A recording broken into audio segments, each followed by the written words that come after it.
Thank you to our sponsor, EJ Cards, a small but motivated company specializing in cards. EJ Cards believe passionately in great bargains and excellent service, which is why they commit themselves to give you the best of both. If you're looking for something new, you're in the right place. EJ Cards strive to be industrious and innovative, offering customers something they want, putting their desires at the top of the priority list. Find EJ Cards at www.ejcards.com.au or shop 394 to 398 Middleborough Road, Blackburn, Victoria, and also find them on Facebook. Thank you very much, EJ Cards, for sponsoring us. Welcome, everybody, to episode 42 of the You Can't Comp This NBA Trading Card Podcast. We are your co-hosts, Adam Amy and Russell Gibson, and today we are joined by Josh Farrugia, so I'm not pronouncing this wrong. Thank you. Hello, everybody. Hey, mate. Welcome aboard. Thanks for coming.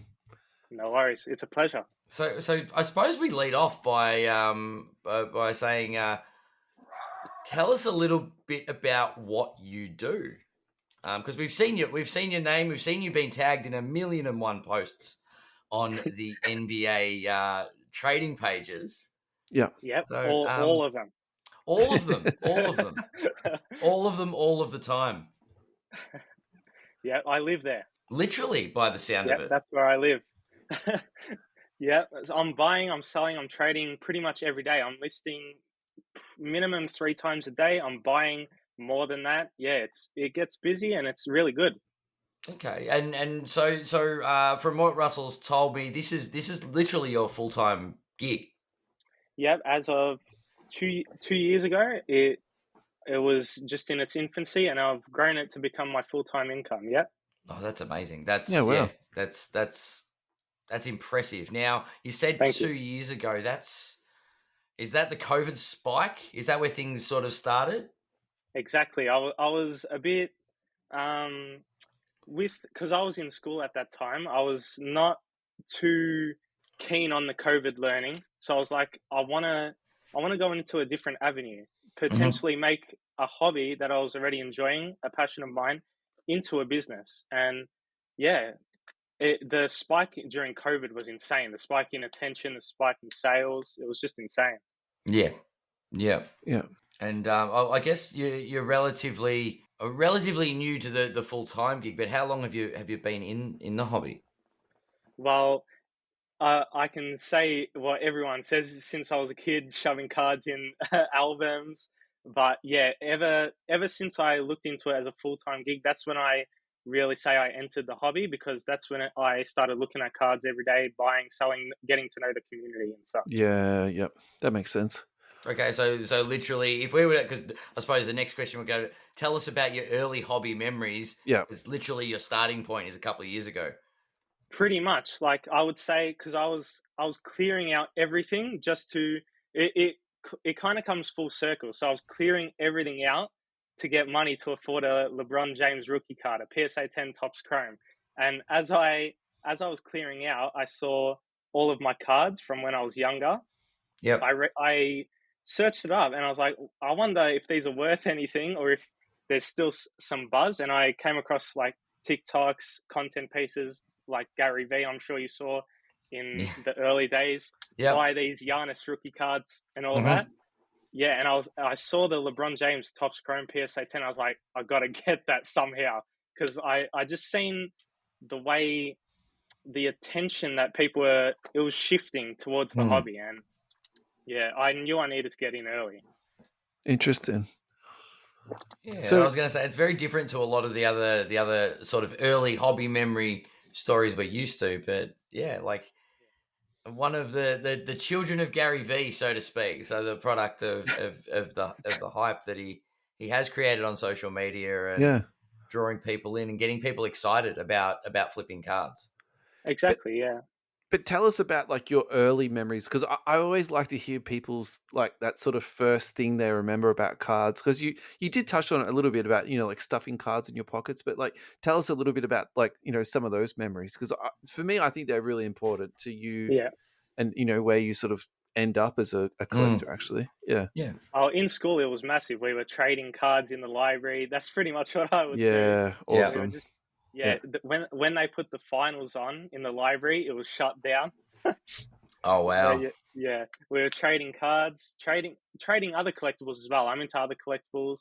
We were trading everything. That's really why I love it, because it really teaches children how to trade, how to buy, how to sell, and how to get to know people, like, and have a common interest. Yeah. I guess there's a lot of social skills that are involved. Exactly. A lot of real life skills, social interactions. You've got economic things, obviously, with the buying, selling, trading. And just the community building, which is, I suppose, one of the coolest parts of this hobby is the community that do share this interest. Exactly. I've done thousands of transactions, and probably my strongest relationships are people I've never transacted with. We just talk about cards. So yeah. Yep. That's one of the things. We've talked with other guests about, and it doesn't always have to be a transaction, but just talking cardboard sometimes is talking about different cards. It's just great to connect with those people from the community. Exactly. Mm-hmm. Did you get the LeBron PSA 10? I did. Oh wow! It was a good fairy tale ending, or fairy tale beginning, you could say, because that was really my start, like pushing a lot of my capital into it. So I bought it in September 2020. One of them. Yep. I bought it for what they're going for now, surprisingly, around the 10,000 mark. Yep. And you would have seen in February of 2021, they reached a massive peak of, along with Kobe Bryant cards, Michael Jordan rookie cards, other vintage were spiking. They reached, I think, $60,000 at one point. Jeez. Yeah. It was insane. Yeah. That was the crazy spike. Yeah, that was the February to April of that year of 2021 is where the peak kind of, it was insane. And yeah. And I was fortunate to have extremely lucky timing and sell it at that point.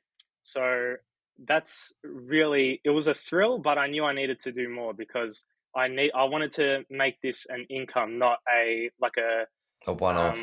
A one-off. You don't want it to be a one and done. You definitely want exactly longevity. I guess. Well, you've answered one of our questions that, like, you consider this to be sort of a career, like you're moving into a long-term goals, but do you have visions for the future that sort of change what you do, or have you evolved? Obviously, you've evolved from the start to now, but do you see yourself expanding even further? And like, what does I suppose I'll phrase it, what does a day in the life of a card flipper look like? All right, so we wake up, we check out step number one, we check our messages. Yep. Probably about 30 to 50 messages of people trying to sell me stuff, people trying to buy stuff. We'll get through all those.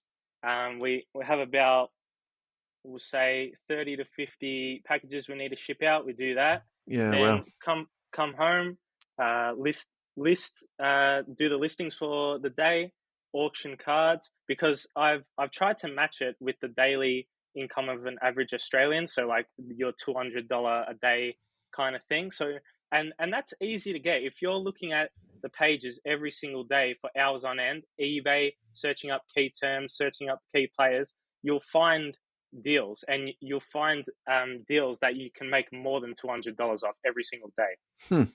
Wow. So it's just literally like, I suppose you're really, really the poster boy for a Gary V video, where it is just like you do your research and you put in the hard yards and you set those goals, those income goals, and you can do that. Yeah, definitely. Hard work and consistency, man. That's all you need. Yep.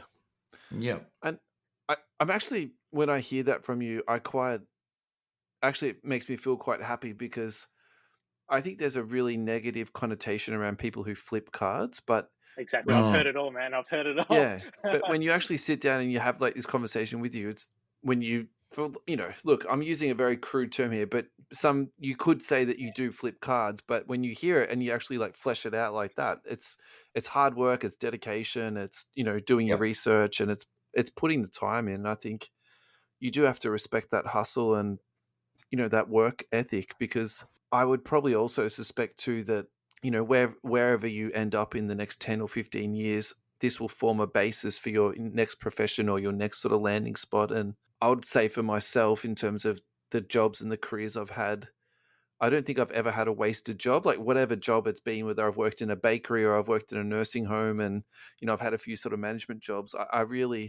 I do appreciate how those different skills kind of like interweave and sort of you bounce onto your next job with these sort of a different what's the word, arrow in your basket, and you can use that on your next job. So I think, look, good for you, man. Like doing this, it's actually quite fascinating. But so can we just drill down a little bit though into what you're talking about then? Because we were talking to Matt about this last night. What's your platforms that you like to interact with? So tell us about, some of the different platforms and the pros and cons around that. Mainly Facebook, eBay, and MySlabs is a more alternative platform, international platform that you can sell slabs and raw cards on.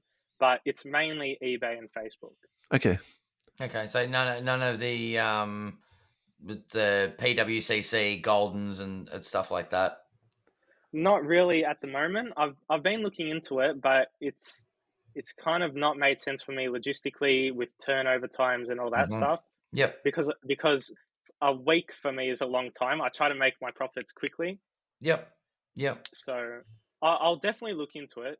Like you said, like to add another string to my bow, I'm probably going to look into it shortly. So yeah. Interesting. And so tell us about, for example, eBay versus Facebook or MySlabs versus eBay. Like, give us sort of some of the pros and cons in your perspective of these platforms. Buying or selling? Both, yeah. Just open-ended, man. Yeah. Well, selling, if you have like low end, just say Kobe Bryant, Michael Jordan inserts, you're going to want to auction those on eBay. For example, I had a Fleer Ultra Michael Jordan. You could buy it off eBay, buy it now, or for like $5, right? So if you sell on Facebook, people aren't going to really pay more than $5 to $10. You auction that card, it's going to go for 20, 25. It's really just, it's true. It's really just knowing the card. And is this an eBay card? Is this a Facebook card? For Facebook, you probably want to sell things that are more collection pieces or things that you don't want to cop the 13% fee on. You know what I mean? Yeah. But I list on Facebook and eBay. All of my cards are cross-posted. So yeah, okay. Yeah, I do know that there are a lot of people that don't like obviously the fees with eBay associated. Do you have like a niche that you deal in? Is it I wouldn't call it not high end, obviously. Like is it low end? Is it rookies? Is it stars? Is it bits of everything? Is there a price point you're in? Or it's mainly everything. If you go to my eBay, you'll see $1 cards, $2 cards, you'll see $5,000 cards, you'll see it all, because I try to cater for everyone and everyone's budget, everyone's interest. Okay. Interesting. Yeah. Like when you're looking for deals, have you ever gone into the looked at what do they call it? What are these progressive sales? Yes. Have you got any deals in progressives? We have to talk about the Australian DNF page. Come on. I don't know if I've got many deals on the progressives. No. But maybe every single day. Wait, does it help with your sanity level? Like, does it just laughing at the DNF page or watching progressives fail? Oh, it wasn't a laugh when I decided to run. I was stressing out. I'm not gonna lie. Yeah, I don't think I have the sanity to try, or the insanity to try and run a progressive. That's for sure. You're gonna have to, what you expect it to sell for, double it. Yeah. Oh well. So Josh, you better explain to people, because there's going to be a handful of people that don't know what the progressive sales are, and then we should probably give them a bit of a background on the DNF page after you've done that too. Yeah. Yeah. Well, Yeah, then we can talk about what a DNF means after we talk about a progressive. God, it's an ultimate sin, but we'll get onto that a bit later. So the Australia Progressive DNF page is a page with I think almost 1,000 members, so it's a strong cult. Yeah, it's a cult. You couldn't have said it better, mate. Summed it up exactly. in one word. It's a cult for sure. Yeah, people just say you post $100 progressive. You keep listing cards until someone says sold. Yeah, that's basically it. But in between that is a lot of memes, a lot of banter, a lot of talk. Bingo cards. Excuse my language. Yeah, everything. It's just degeneracy, and I love it. It's degeneracy at its finest, I believe. Yeah. I've had people tag me in just for a laugh every now and then, and yes, well, yeah, I bought one today actually, before we came on. Oh, did you? What did you pick up, man? It was $104 progressive. I picked up some nice cards like a Steve Kerr Noir Raining Nights out of 99, Cade Cunningham Noir Jumbo out of 99. Oh wow! It was some nice cards. Great. Double comps as always, so it will be a good money maker. Okay. Oh boy. So basically, this is my perception of how the page started. There was people running progressives on the main sort of Australian pages, and then if you stopped listing cards, it was declared a DNF, or it did not finish. Yeah, and you would go on the Hall of Shame in that page. Yeah. So is there a rule? Is there a rule to this though? Like, do you list X amount of cards and then they go, just give up, buddy, just forget it? Or I think usually the person, normally the person gives up because they're like, I've just put out in my mind $200 worth of cards for $100, and still someone hasn't bought it, and then they say, I don't want to keep going, so they quit. All right, so that's how you. Okay, yep, the DNF. That's all right, cool. No one says stop. The person who's listing is just like, I can't do this anymore. Yeah. Yeah. Think of the children. Oh boy. I'm always there to save them. When they're at their weakest, I'm there to pick them up and buy their cards. Like you were, you saved me, Russell. Look, I have to admit, I don't really feel like I saved you. I think that was just like that was very. That was you still got good value. I cannot complain, and I'm not complaining either. By the way, yeah. So what then Winston put together is essentially a page where all the losers would go to, but out of that, it sort of took on a life of its own, and then people started running progressives on there, and I think maybe the type of people that didn't succeed in running a progressive bandied together and then created their own culture. I think that's the fairest way to explain it. Yeah. And it's a very, very active page. And I think we spoke a little bit about this 2 podcasts ago about catering for different price points in the hobby. And I think part of the reason why this page is so successful is because you get to sit there and, banter with other people. It doesn't cost you anything to go on there and banter. And then you get to look at basketball cards that get put up. So it's really like it's a win-win-win. It's entertainment, it's free, and it's basketball cards. So yeah, I mean, exactly. It's a lot of fun. Yeah, that's my perspective on that. Josh, how do you feel about that sort of perspective? Yep. Yeah, I like it, man. I like the community. I love what they bring. Yeah. The energy. It's really good. Yeah.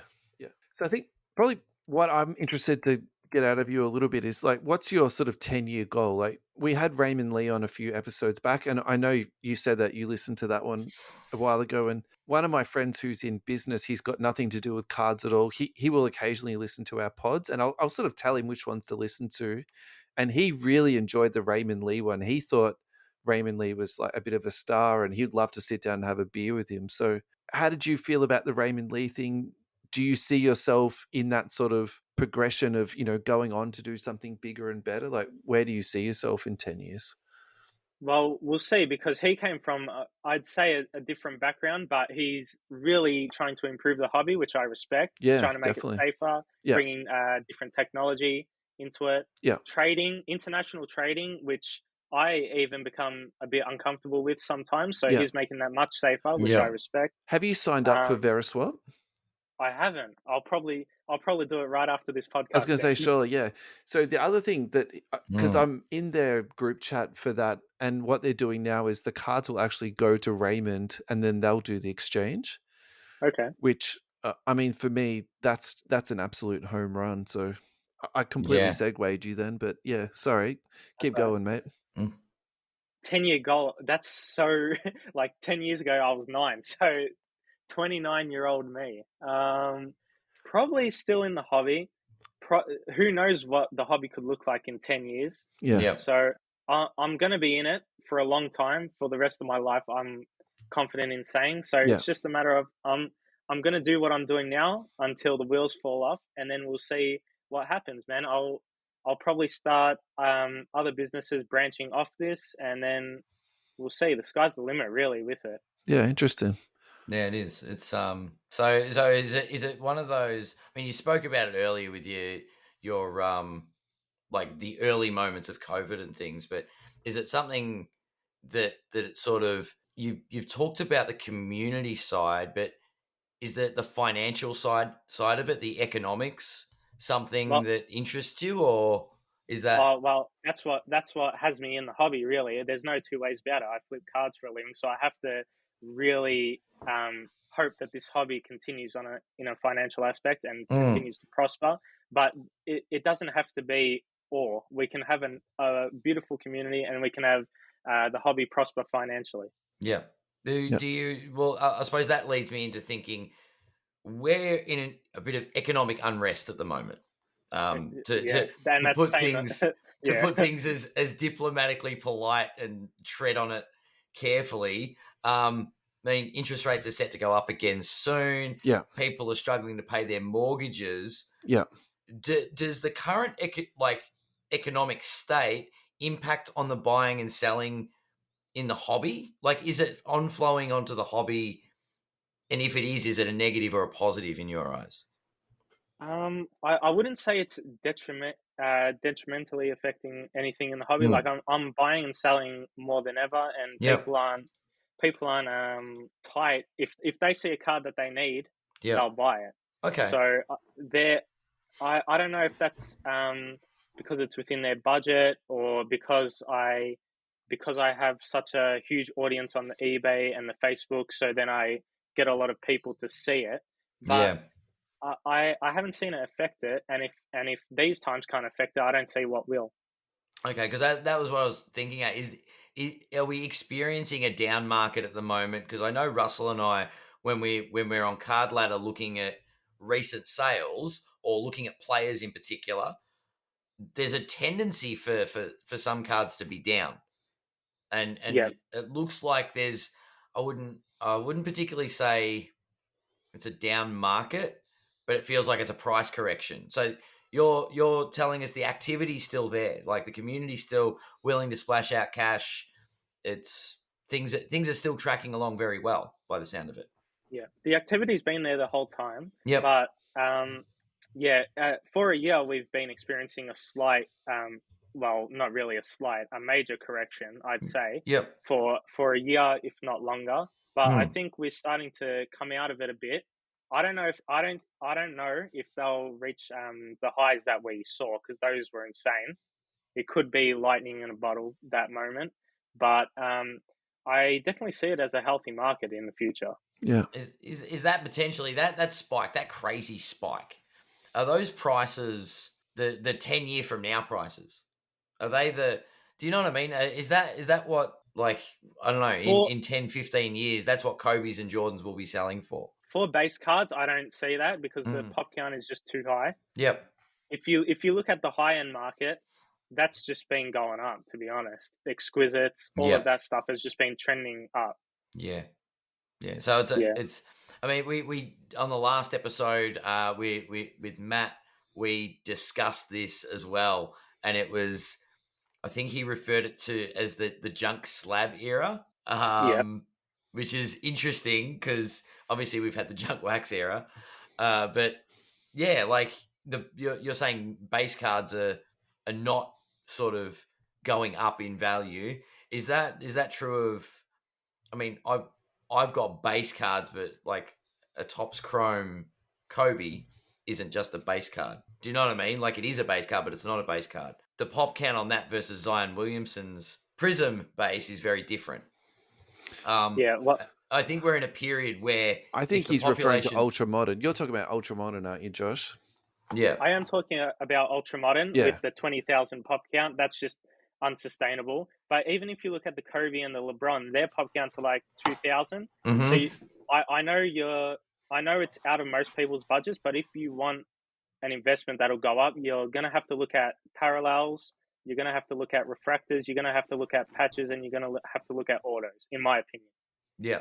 Yeah. So it is coming to the time where the more investors we get, the hobby's becoming smarter. Yeah, I was going to say the hobby's definitely smarter. We've got a lot more, I suppose, investors, for better use of a term, that now it's become more of a narrow focus. Obviously, collecting is a supply and demand thing, and Exactly. and I think you've just touched on that.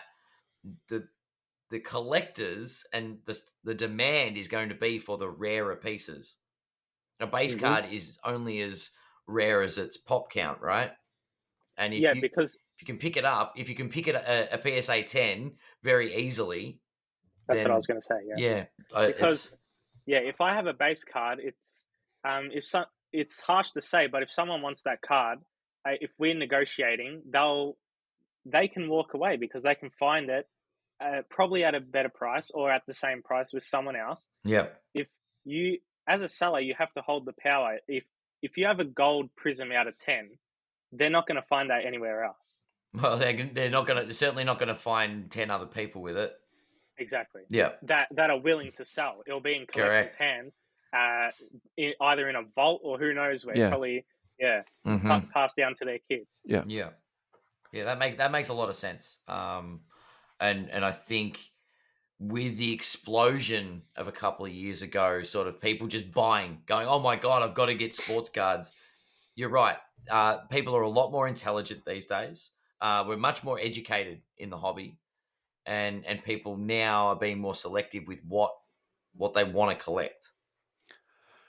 Can I be devil's advocate on that ad? I think. Oh, please do. I mean, look, this is my sort of recollection of it. My recollection was even when cards were selling, like base cards were selling for say $100 plus for raw, and then whatever like the peak, Zion PSA 10 price was, I think part of that at the back of people's minds was even if you're paying that price, you're still getting in on the ground floor and it was still going to be potentially going up. Like, I don't think anyone was paying those prices because they thought it was going to go down. Like, I think if we're being like brutally honest. Oh, no, there's no way people thought it was going to go down.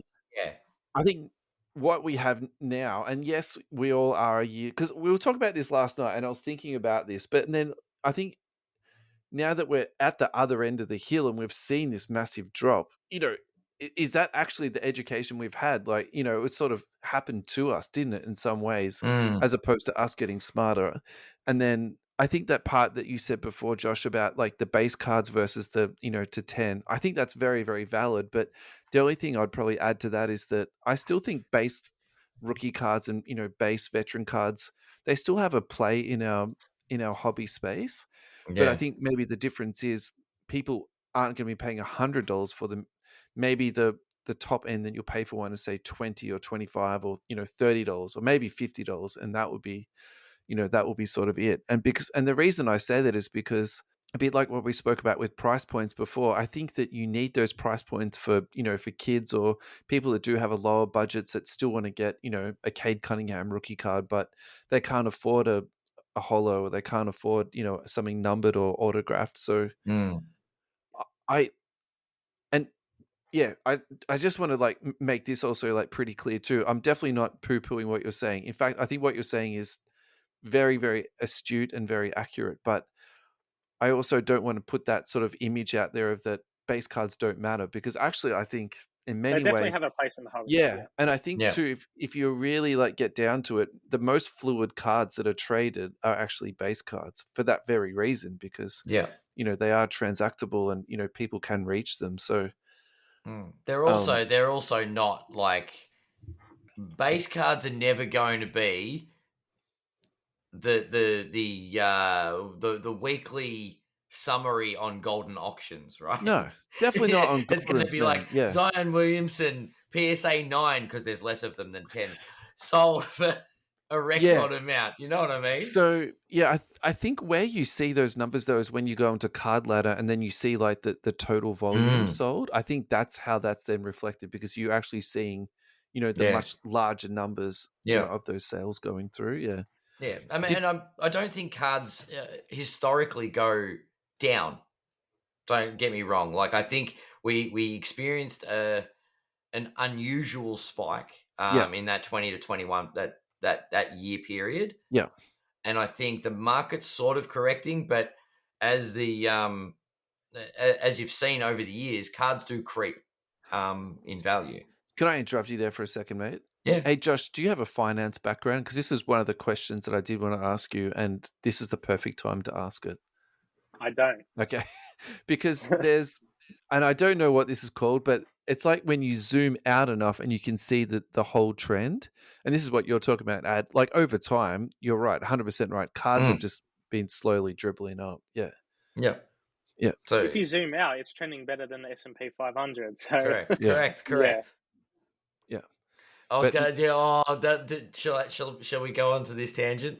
Do we think? Go. Do we think with this kind of money involved that there needs to be, and you're probably against this because this would change the way you do your work, but some form of regulation in this hobby, because if I can make more money in basketball cards with which there's no laws against insider trading, with which there's no laws against, do you know what I mean? Like, this is a relatively unregulated, extremely big money game. It's like going to a casino where like there's no government regulation, which is fantastic, by the way, but has its inherent... Sorry to break your dream, but I don't think it's possible to regulate the hobby completely because you just have so many different avenues. You have breaks, which are like a whole separate thing. You have people flipping cards, and if you look at it, the majority play by the rules. Agreed. We're not trying to get one up on one another. Like, look, this isn't an anti-card flipper thing. It's like there's always these inherent dangers, and the COVID, of course, when you entered the hobby, like so financially entered the hobby, we're at a point now where you've got so many people jumping in, and a lot of those people are completely clueless, and there's got to be a lot of fakes going around. There's got to be a lot of people that have got swindled, and I feel for the people that get ripped, not by card flippers, but by people that are genuinely trying to sell fake cards. There's a lot of scammers out there. Yeah, the scammers that terrifies me. And look, Raymond Lee with his Veriswap platform, I think that's trying to create a safe space for people in the hobby. PSA with their buyback program of cards that if they've graded, like that is a huge positive I think, for our hobby. I think we need to be unified against scammers. Really, there's scammers sites out there. There's the eBay buyer protection. So when I talk about things like insider trading, to put it into the hobby context, I'm talking about shill bidding. That's what effectively that's a form of insider trading, right? Yeah. Well, if you look at shill bidding, I don't really understand it because everything's it's easy to see. Yep. Fooling no one. Yep. If you click on the bids and it has 0, 0, 0, 0, 0, 0, 1, it's not fooling anyone. And I don't think anyone's going to bid at that high price to swindle anyone. I just think you're fooling yourself and you're wasting the seller's time. Like I've been on the end of shill bidders. Like I don't know if you know this, but a lot of Trae Young cards get shill bidded. There's a group just shilling Trae Young cards to keep the market up on him. And I couldn't sell this Trae Young card to save my life because it just kept getting shill bidded on auction. So I had to sell it, buy it now, severely under comps because obviously those weren't real comps. So, but someone new to the hobby won't know that. So I understand your point. Yeah. I didn't know that. Josh, this is why you're on the show, mate, for like little bits of nuggets like this. So you wouldn't happen to know if there's a Donovan Mitchell group out there. Jaren Jackson Jr. also. Really? Well, they failed at the Triple J stuff. His stuff has absolutely plummeted. So talk to us about the Trey Young group, because this is an important, like, something to talk about. Tell us more about this, please.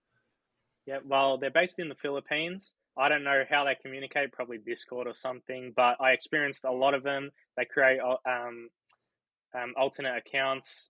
I don't know how they get verified because I think you need a phone number or something. But if you're a seller, there's good news. You can protect yourself against this with buyers settings. So if they've got two non-strikes, two buyer non-payment strikes, they can't bid on your auction and stuff like that. So is that a setting that you can put on your account, is it, mate?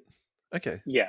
Because I've limited people that are, if they have 5 ratings or less, they can't bid on my auctions. That's something I've put on, because in my limited eBay experience, all the people I've had trouble with have either had no rating points or like 1 or 2 or 3 or something like that. So that's how I've protected myself. Is there any other tips you can give in that setting, mate? So there's non-payment strikes. I think there's also, it needs to be verified through address and phone number. Right. Okay. And I think there's one other thing I'm forgetting, but it definitely doesn't stop them, but it helps minimize it. And do you have all those things activated on your account?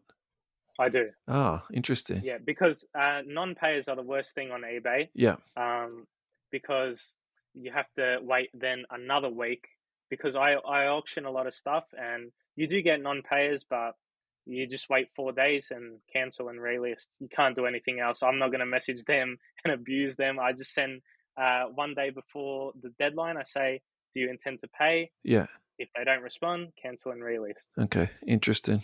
Now that's a really good tip, man. This week's episode is brought to you by our very proud sponsor, Slabbed Cards, who specialize in card grading with PSA and SGC. Slabbed Cards are authorized PSA dealers, and card grading starts from $54.95 and includes full insurance, secure storage. Slabbed Cards have 2 tons of back-grade safes, 24-hour surveillance, and are located in a guarded, monitored building. All cards are scanned on arrival and are available to you for viewing at any time, and Slab Cards provide automatic progress notifications. Your submissions also come with complete tracking and notifications from start to finish. Slab Cards also offer specialized shipping services, domestic shipping service with up to $10,000 insurance per parcel, domestic secure hand-to-hand shipping service delivery within 24 hours of pickup, and international shipping with up to $150,000 of insurance per parcel. Contact Slab Cards for a quote at slabd.com.au. That's slabd.com.au. And also find them at 60 Weymount Street in Adelaide. Thanks very much for supporting us, Slab Cards. So tell us about your biggest deal that you've done so far. You might have already told us with the LeBron, but yeah. Can you talk? That's your biggest deal, is it? Yeah, that's my biggest deal. Yeah. I sold the 2003 Topps Chrome LeBron James PSA 10 in February. Yeah. I sold it for $55,000. Wow. Which looks massive when you look at today's prices. So have you gone back in and like rebought, say, 4 or 3 of those cards instead of that, or that's not really how you roll with that type of stuff? I haven't, but it's getting to a nice price now. But you have to think, before that they were like $2,000. So who knows where it could go? Yeah, right. Yeah. I've just been trying to do my quick flip thing, because you can't really get hurt if you're just quick flipping. You know what I mean? Yeah. But yeah, I always try to pick up rare things and stuff like that. Yeah. But then other deals, other big deals I've done are Michael Jordan Fleer rookie. I had a PSA 6. It was. I made a nice profit on that. And a lot of other things, really. I've lost track because I make that many transactions. I was going to say, we see you tagged a lot in some very big cards. So I'm sure are there any quirky stories about deals that you've experienced? Any funny stories? Funny stories. I don't know about funny stories. It's really just business when I'm buying and selling. So you said you get like 30 to 50 messages, people trying to sell your stuff. How do you filter what you buy and don't buy? Comps, really. I try to be as short, as upfront as possible. I don't want to make them waste their time by trying to sell me something that I'm not interested in with their price point. Mm-hmm. If their price is even slightly over comps, I know I can negotiate and have some room. But if it's like triple comps, then I'll probably just tell them I'll pass. Thanks for showing. It suggests they run a progressive, right? Exactly. But I'm always grateful. If someone brings me their card to sell, I'm always grateful for it. Yep. What's the worst deal that you've done? Like, what's something that you were just like, what was I thinking? Why would I go into this? Worst deal. Probably the times I got scammed. Other than that, it's been all right. Okay. Great. Yeah. And so my follow-up to that is like, what did you learn from those transactions? And, what are the 2 or 3 most important things not to get scammed? Goods and services. Yeah.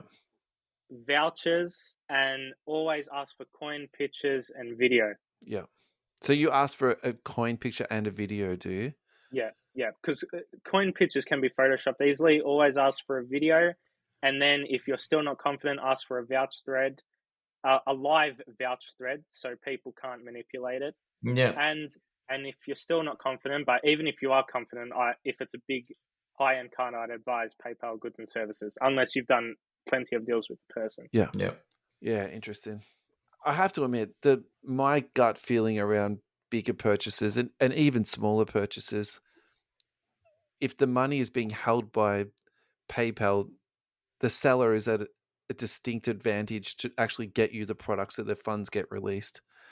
And I'm making a very broad generalization here. So, please, anyone that I've done deals with, don't think this is aimed at you. But my gut feeling is people are more motivated to get the cards out when you're paying goods and services because they're not going to get the funds into their account. So I've never had actually, that's a lie. I've had one deal go bad when I paid goods and services, and then the rest of the time, yeah, it's just been. When I receive goods and services, it clears straight away. So I think that's only if you don't have a lot of transactions or maybe a new account or something. But friends and family and goods and services clear immediately.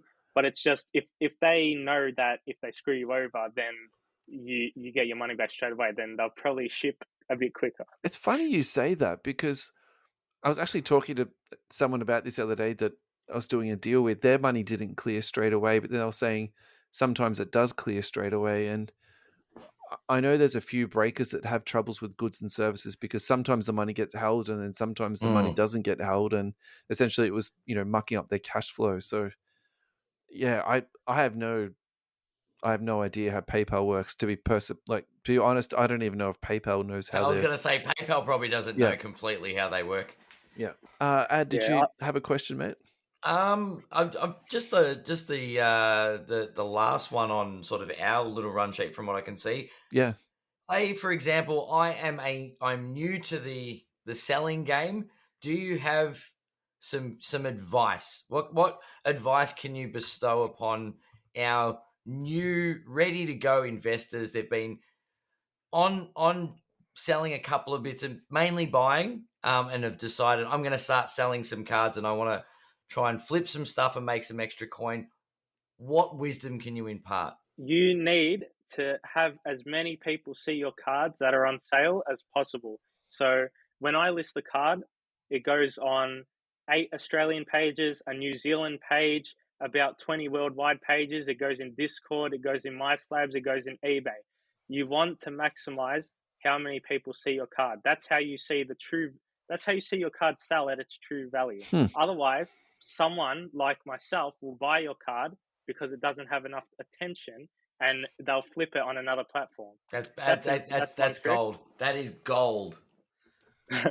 That is gold. No, that makes a lot of sense. It's a supply and demand industry, right? Yeah. Well, if I really wanted this gold prism card, to go back to it, but it's on, I only use Facebook. It's on eBay. Well, how am I meant to see the card? And I might pay up a premium for that over comps, but I can't see that card. So you have to list on as many platforms as you can. Interesting. Yep. Your buyer might not be where you're spruiking a card. So the more people that get access to seeing it, the more visibility, better. And that's that's probably that comes down to doing your preparation and research and putting in the hard yards. Yeah. Yeah. Exactly. Like I had a Tatum Prism out of 199. Mm-hmm. I'm not sure if you guys saw it, but I had it on Facebook. I was for, bidding I think on that actually. Oh, you were? Not Shill Bidding. Just kidding. It got paid for, people. It got paid for. That's it. Yeah. So I had it on Facebook for about, I think, 1,100.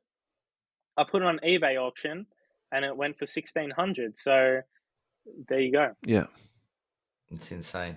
But that's the thing. You're right. The wider audience, the international audience. International audience is huge. Yeah. Yeah. So even if you are new, be prepared to post it.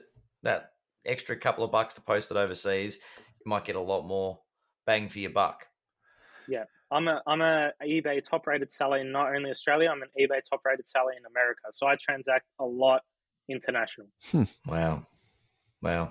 And so you list a card and basically it can be sold in Australia or US. Is that how you've done it? Or do you just list some cards in US and then some cards in Australia, or?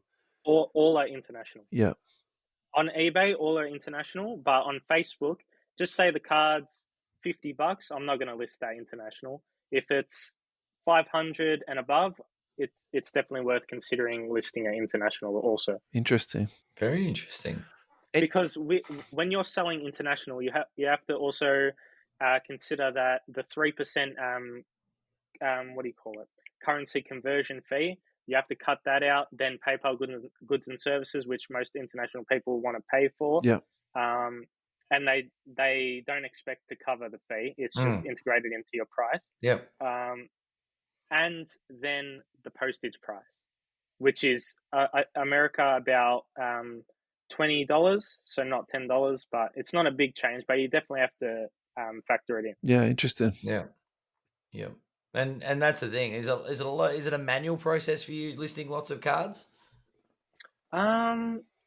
Well, yeah, it takes time, but I enjoy it. Like I was going to say, cross platform. Obviously, Facebook, I think, allows you, if you create a marketplace posting, it asks if you want to post that in multiple places. So I suppose that takes care of the Facebook side of things. But I believe eBay would be somewhat repeating yourself. With Facebook, it doesn't happen for me. It just shows marketplace, and then another page that has like a marketplace integration, and then the other ones, so NBA card market, the page that I admin, sports card and memorabilia, locker room Oz, cheap plug there.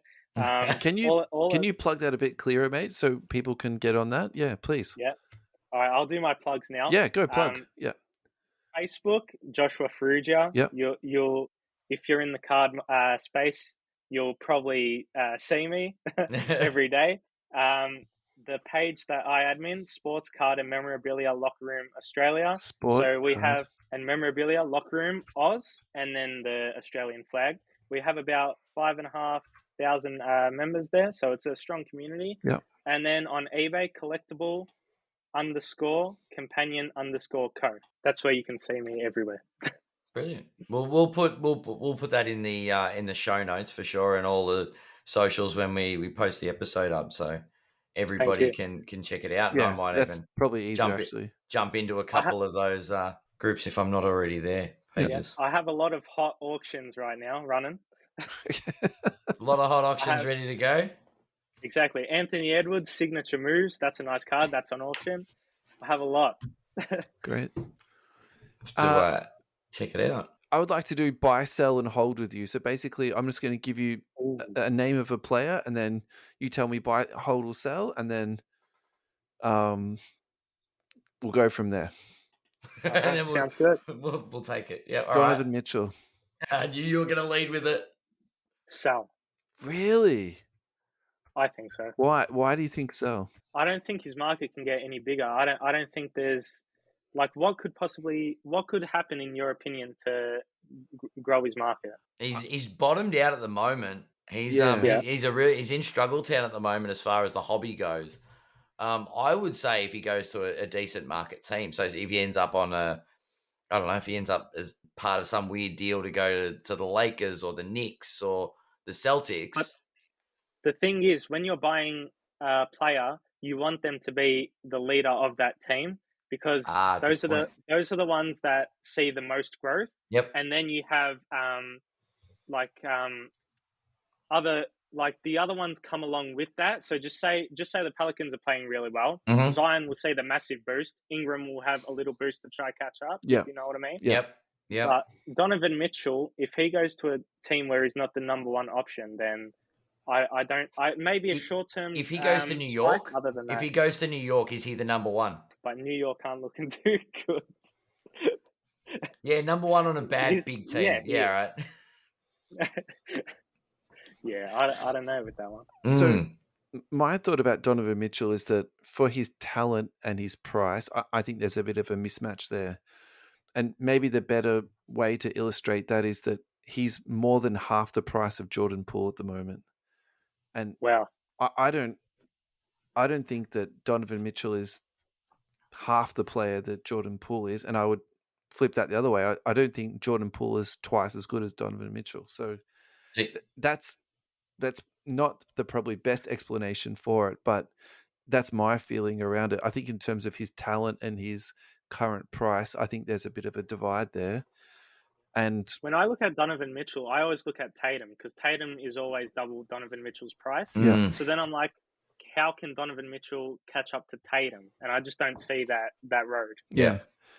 And scoring title with the Knicks.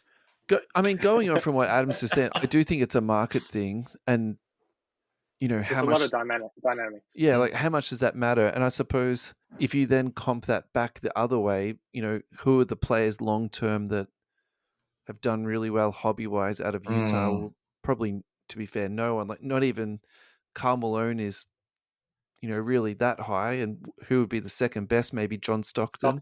Yeah. But I mean, like some of his stuff goes for okay prices, but it's not. You got a better chance of selling Joe Ingles cards. Really? I mean, all jokes aside, you've probably got a better chance at selling Jordan Poole at this point. Yeah. So are you also sell, or because I thought you were going to say buy Donovan Mitchell? I'm buying Mitchell at the moment, but I'm holding. We're all three different. If you've got him, keep him. If he goes to New York, if you got him, sell him. Look, now I think to be fair, we should give Josh his dues. He is the professional here, so we should probably Yeah. All right. So we're selling. For the people at home, Josh is a professional. We're the armchair hacks. That's it. Yeah, but you can see we're all on the same page here. The segment is buy, hold, sell, and we all picked one. That's great. I'm doing all Homer picks today at the moment, Ad. So can you think of a couple just to like balance this out? All right. My next one's Pascal Siakam. All right. So I'll go with one first. LaMelo Ball. Yeah, sure. Yeah. I'm gonna say sell again. Sell Ball, LaMelo. Because I was going to say he's another one that's currently in a bit of a lull, I think. I'll give you my massive buy. I don't know if you'll mention his name, but Zion Williamson is my big buy. Yep. I think we've been on the Zion's about to take off train. If you bring up LaMelo, I'd say sell. If you bring up Anthony Edwards, I'd say buy. Ooh. So talk us that draft. Talk us through that. Like, what's some of your thoughts around that, mate? Because I think the reason the whys are important. Well, he's just an explosive player. If he puts someone on a poster, that gets attention. LaMelo, you're mainly looking at assists. He makes the team look good, but will he get the main attention? I think the Timberwolves are in for a good season. Yep. Anthony Edwards is a buy in my opinion. I've bought. I'll try find one. Hold on 1 second. While you're finding that, I'll just give you my quick thing on Edwards. I have to admit, I'm with you. I think Edwards is the alpha dog on that team, and I think if that team is going to be good, it's going to be Edwards that takes him. Oh, that is nice. Congrats, man. Nice one.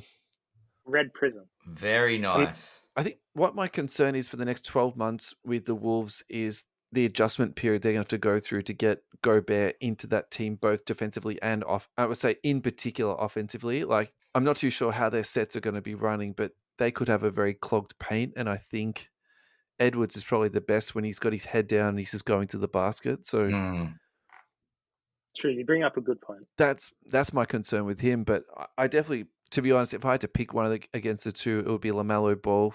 Sorry, it would be Edwards over LaMelo Ball.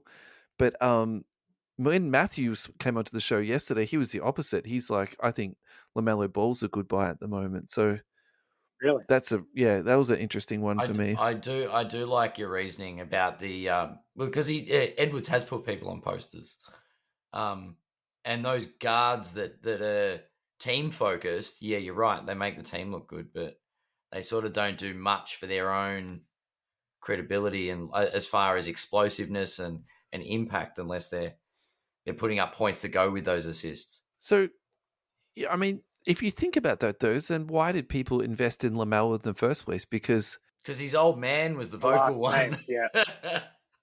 The last name. Do you think so? It was the hype around LeVar. He's still, but that's the thing. LaMelo's still marketable because he's one of the Ball brothers, and LeVar Ball will never be silenced. But that doesn't make sense because, like, it's not like his game never presented itself in that particular way. He's always been like that, you know. So why do people invest so heavily into him, and then now we say, well, it's because he passes it, we need to sell him out? And Josh, I'm not having a shot at you. I'm just trying to just break this down a little bit and sort of work it out. Because look, I personally think there was a lot of hype going into him, and if I've hit him in breaks, I've flipped them already. I've already done it. Because my feeling was he was going to go down. But what do you remember about LaMelo Ball's All-Star game? What All-Star game? That was a bit mean, wasn't it? Look, he threw a couple of nice lobs. Yeah. And actually, the thing I do remember about that, he played in the fourth quarter, and I didn't even know if he did. Yeah, he did, and he played to pace. Like, you know, some people look like they're out of spots. Yeah. And they're not fitting in. He definitely did fit in, but to your point, Josh, he didn't put up a lot of numbers. He was more just keeping the ball moving, but he was always in the right spots. Who do you remember most from that All-Star game? I mean, it rhymes with Ja Morant. I was going to say that was the person who did come to my mind was Ja. He really did lay it on people. So hey, did you see that LeBron James Jr. dunk today when he took the ball full length down the court and then dunked it with his wrong hand? And then someone said something. There were a couple of memes that went up straight away. That was sick. Yeah, that's a really nice dunk. That was Ja Morant-ish. Like, I mean, yeah. I feel terrible saying it, just like putting hype on a 16-year-old kid or whatever, but that was pretty nice. Yeah. It was. We've segued hugely here. Pascal Siakam. Hold. Okay. Yeah.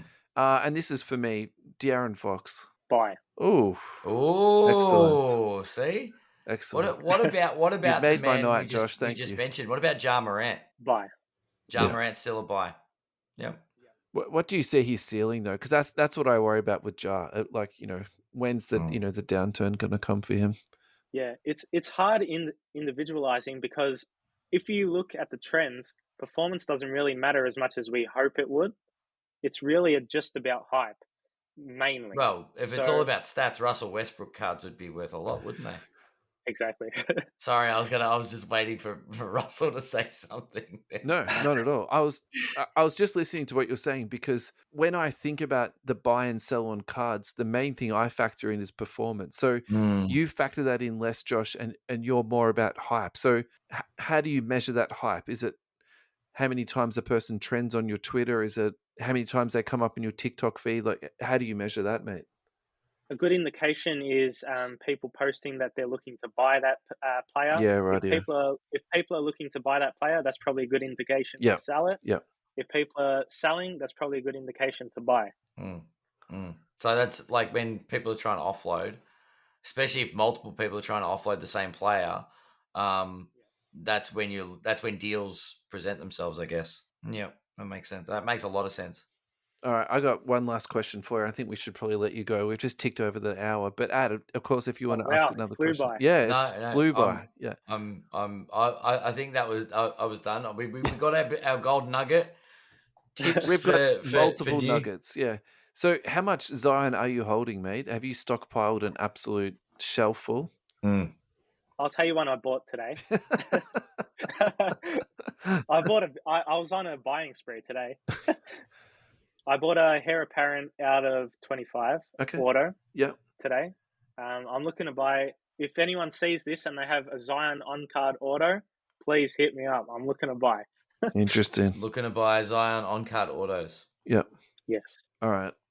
Josh, thank you so much for giving us your time tonight. It was an absolute pleasure to meet you and just, listen to what your thoughts are and how you go about your day-to-day business. Like it's great. And yeah, dealing with you is just so easy and professional and yeah, like just 100% kudos to you, mate. I think, just good for you, I say. Like, definitely. Yeah. And an asset to the hobby. Yeah. Yeah.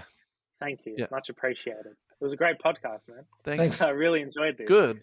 It was really informative. It was really fun. I hope people can take away some key lessons. I hope I see more people trying to compete with me, flipping in the hobby. And I hope people understand that I'm here to be an asset to the hobby. I'm not here to demonize collecting. I'm here to promote that flipping can be a part of the hobby as well as collecting. Not all flippers are sharks. That's right. I